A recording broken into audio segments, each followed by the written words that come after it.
WFSB. This is an Eyewitness News update. Good morning, everyone. I'm Nicole Nalepa. Today is February 23rd. Before we get to your top stories, we had some icy conditions this morning. So let's check in with meteorologist Scot Haney to see what we can expect for the rest of the day. Scott? All right, Jill Gilardi joining me in the early warning forecast center this morning and needed a little help, and I got it. I'm so appreciative of that. I'm glad to be here. Thanks for coming in. Anytime. Beautiful pictures behind us. Yeah, I mean, it's pretty sometimes, you know, the ice until it gets too heavy, and especially until it gets on the roads. All right, take a look at Teresa, what she sent in. Teresa Bush from Winchester. So thank you so much for the photos into Weather 3 at WFSB.com. You can see the branches coated up in the ice. And we just heard from Audrey. Yeah, she's driving back from the Norfolk area. She says it's now sleeting. So what we're seeing with that the purple precipitation, it is a mixture of freezing rain and sleet, and that is all sliding eastward. So if you're experiencing a lull, well, it may not last very long, but yeah, the purple could be an indication of some of that frozen precipitation of the Simsbury area and Granby, also Stafford and Union. Another little burst of some wintry weather. Again, this is the icy stuff that can make it really impossible at times to travel over, but thankfully this morning we haven't heard of any big issues. Thank goodness, knock wood, right? All right, so Bloomfield, East Hartford, you can see the plain old rain there, but you know, it might be mixing in with a little bit of sleet pellets or even some freezing rain, so just exercise caution, and you're getting a little bit of a lull along the shoreline. That winter weather advisory is in effect for our northern counties, all 4 of our northern counties. You can see here, Hartford, Tolland, Windham, Litchfield counties. And here are your headlines. This icy mix continues for this morning, particularly in northern Connecticut. Slick conditions in northwest and northeast Connecticut and wet elsewhere. This afternoon, we're concerned about this afternoon because there could be some freezing drizzle, which is not good. So it's going to be kind of an unsettled day of weather. Drizzle, which is really hard to pick up on our Doppler, but nonetheless, it could land on the ground, freeze on contact, and create some slick spots. And then tonight, another little brief wintry mix rolls in, and that'll be particularly up in northern Connecticut. So this morning, we've got that icy mix for you in northern Connecticut, plain rain for the immediate shoreline. Jill, I'm loving this map. 31, 32, 33, 34. Crazy. Does it get any better than that? It's been staying that way for you for over an hour or two, right? Yeah, it's incredible. Yes. So what else are we seeing here?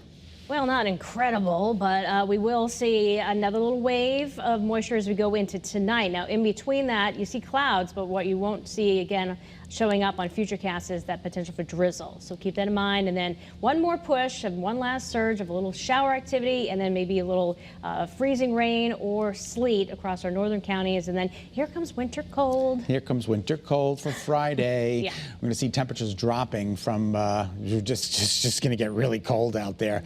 And by Saturday, we're talking about daytime highs only in the mid to upper 20s. And it's going to be a cold day on Saturday. So let's take a look at some of our iCams across the state. Old Saybrook, the camera that never disappoints. Not disappointing this morning. And here is our Mystic iCam. Jill, we had a pretty good amount of rain there earlier. It seems to have lightened up. Yeah, the rain is improving in terms of it going away, especially down across the shoreline. Farther north, we have more of the rain. So again, New Haven is just like kind of dreary looking out there. Still some damp roadways, 38 degrees, and visibility wavering. You see Waterbury, it's a mile and a half. Most places look pretty good. All right, let's take a look at the temperatures out there right now. Little cause for concern up there in that northwest, northeast portion of the state. 31s and 32s. Then you jump to Brainerd, 36, and then you jump to New Haven. Again, 38 degrees as well as Groton, so that's pretty good. We are up from where we were 24 hours ago, anywhere from flat at Brainerd to 10 degrees above in New Haven. And the temperatures, I know they're precarious out there this morning and cold enough to support mixed precip, but at least they're above average. Typical overnight low is about 22 for this time of year.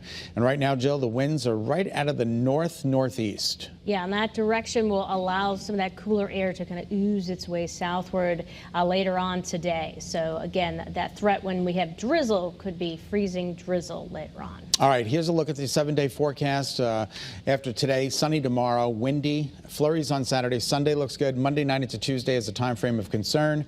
We will certainly keep you posted on that as the models continue to come on in. In the meantime, just about 7:05. Nicole, we'll send it back to you. All right, thanks, Scott, and thank you, Jill. And turning to the skies, Bradley International Airport isn't seeing too much this morning in terms of cancellations. According to FlightAware, 3 flights have been canceled and 2 flights have been delayed. That's a small number, of course, compared to what we're seeing nationwide as winter storms sweep through much of the northern states. Right now, more than 1,300 flights across the country have been canceled. And right now is a great time to download the Channel 3 weather app. You can get the latest alerts about the storm sent right to your phone. And be sure to stay with us all morning as we continue to track the path of this wintry mix. Time now is 7:05. This morning, we are following up on a disturbing story in Meriden. The FBI is now analyzing a cell phone owned by a former assistant swim coach at Platt High School who was arrested for voyeurism. Daniel Barillero Jr. is accused of placing his cell phone in a school bathroom to film a student, a 16-year-old girl, while she was changing. Police say Barillero could not keep his story straight, saying that he either deleted the video or knew nothing about it. The FBI ended up seizing Barilero's phone, but has yet to recover the deleted evidence. And we've just learned that one of the victims killed in an avalanche in Washington State is from West Hartford. The victim has been identified as 54-year-old Seong Cho. He and 2 other climbers were swept down Kolchak Pass over the weekend, about 2 hours just east of Seattle. At this point, the bodies have not been recovered because conditions on the mountain are still very dangerous. And we have new information this morning on that deadly shooting in Florida in which a 9-year-old girl and a news reporter were killed. This took place just outside of Orlando. The reporter, who police have identified as Dylan Lyons, was covering a separate deadly shooting when they were shot at. Now, we also know that a news photographer was also hurt. The same shooter then entered a home nearby and shot the 9-year-old girl and her mom. The mother survived. No one in our community, not a mother, not a 9-year-old, and certainly not news professionals, should become the victim of gun violence in our community. Police have taken 19-year-old Keith Melvin Moses into custody. Investigators say he was also involved in the deadly shooting earlier in the day. Back in Connecticut, the driver accused of causing a crash that seriously hurt a Stonington police sergeant has now been charged with reckless driving and operating with a suspended license. Police say 52-year-old David McCracken rammed into a police cruiser on Route 184 on Monday and ended up hitting Sergeant Mario Ritaco. The sergeant is still recovering in the hospital this morning. And investigators say McCracken was driving erratically and speeding before the crash. Thank you so much for tuning in to Eyewitness News on this Friday Eve. Remember, you can get news and weather updates anytime on that Channel 3 app. If you don't have it, today is the day to get it. Have a great day, everyone. Be healthy, stay positive, and we'll see you tomorrow.